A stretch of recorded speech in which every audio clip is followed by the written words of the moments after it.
भारत की खोज कैसे हुई, इस प्रश्न का उत्तर इतिहास के पन्नों में छुपा है, पर उसे एक कहानी की तरह सुनना कहीं अधिक रोमांचक है।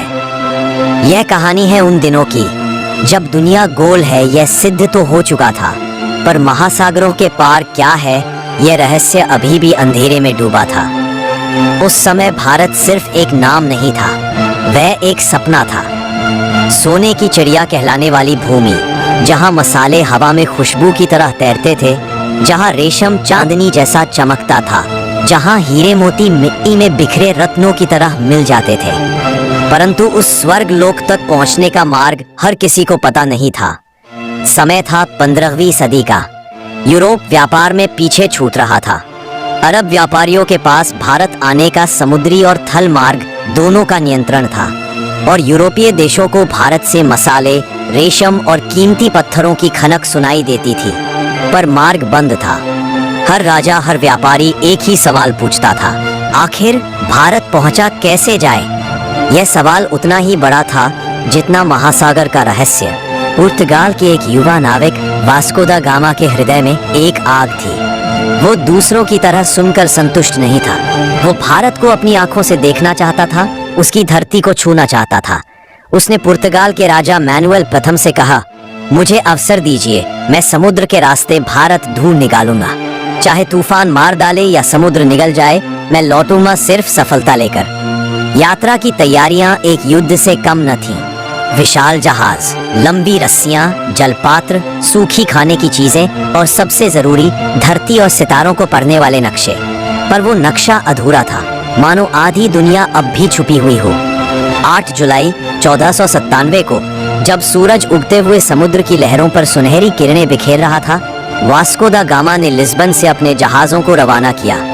लोग किनारों पर खड़े थे, कोई आंसू बहा रहा था, कोई गर्व से सीना तान रहा था, पर सभी की आंखों में एक ही सवाल तैर रहा था, क्या वो लौटेगा?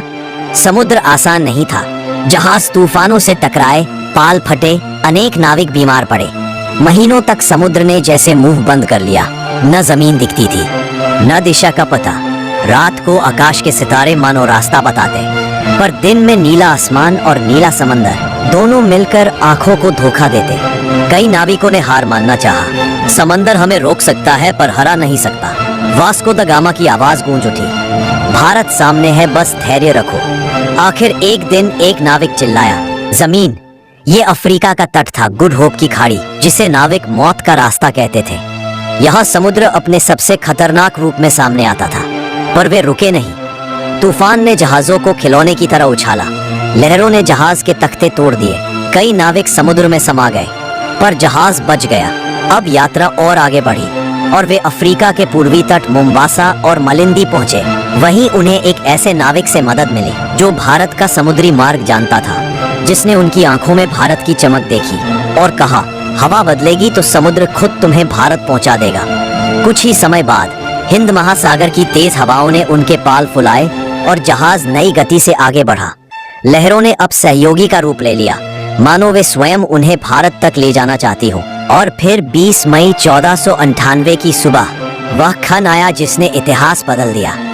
हवा में चंदन की खुशबू थी, तट पर नारियल के पेड़ लहरा रहे थे, दूर मंदिर की घंटियां बज रही थी। जहाजों के सामने पहली बार दिखाई दिया भारत का तट, कालीकट। नाविकों ने धरती पर कदम रखते ही घुटनों पर बैठकर चूम लिया, मानो वे किसी पवित्र भूमि पर पहुंचे हो।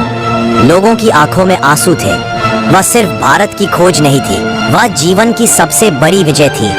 कालीकट के राजा समुद्रगुप्त ने उनका भव्य स्वागत किया। बाजारों में मसालों की खुशबू, रेशम की मुलायम चमक और हीरों की चकाचौंध ने उन्हें चकित कर दिया। भारत केवल व्यापार का केंद्र नहीं था, यह संस्कृति, ज्ञान और आत्मा का खजाना था।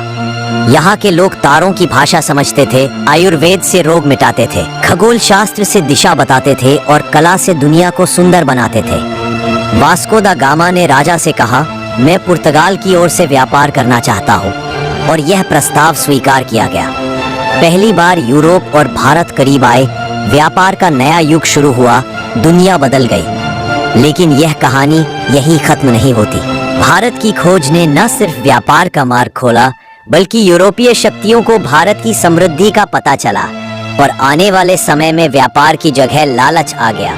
पुर्तगाली, डच, फ्रांसीसी और अंग्रेज सभी भारत की भूमि को अपने कब्जे में लेना चाहते थे। यह खोज आगे चलकर संघर्षों, युद्धों और औपनिवेशिक शासन का कारण बनी। पर यही खोज उन क्रांतिकारियों को भी जन्म देती है जिन्होंने कहा, यदि कोई हमारी धरती को छूना चाहता है तो वह सम्मान के साथ आए, हम गुलामी स्वीकार नहीं करेंगे। और फिर शुरू हुआ स्वतंत्रता का महान संघर्ष, जिसमें रानी लक्ष्मीबाई, भगत सिंह, सुभाष चंद्र बोस, महात्मा गांधी जैसे वीरों ने बलिदान दिया। 1498 में भारत को समुद्री मार्ग से खोजा जरूर गया था, पर असली भारत दुनिया ने समझा 15 अगस्त 1947 को, जब भारत स्वतंत्र हुआ और पूरी दुनिया ने कहा, यह देश सिर्फ भूमि नहीं, यह आत्मा है, इसे जीतना नहीं, सम्मान देना चाहिए। आज जब हम पीछे मुड़कर देखते हैं तो पाते हैं कि भारत कभी खोया हुआ नहीं था, बस दुनिया को उसकी खोज करने में समय लगा।